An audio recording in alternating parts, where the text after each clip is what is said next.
আসসালামু আলাইকুম। আমার রান্নাবান্নায় সবাইকে স্বাগতম। আজকে আমি পাউরুটি দিয়ে মিষ্টি বানাবো। তো চলুন দেখে নিই কীভাবে বানাবো। তো এখন আমি এখানে বড় সাইজের 6 পিস পাউরুটি নিয়ে নিয়েছি এবং সাইডের অংশগুলো কেটে ফেলবো।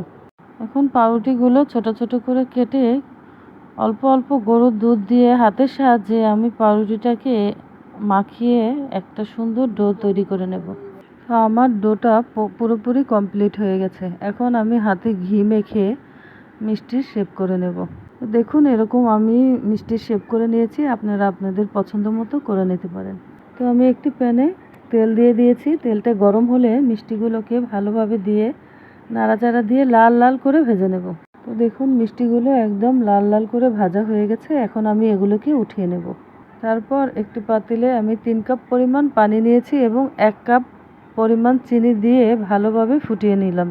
তো আমার চিনির শিরাটা একদম হয়ে গেছে। আমি কিছুক্ষণ একটু ঠান্ডা করে তারপর মিষ্টির উপরে শিরাগুলো আস্তে আস্তে দিয়ে দিব এবং ঢাকনা দিয়ে ঢেকে আধা ঘন্টা রেখে দিব।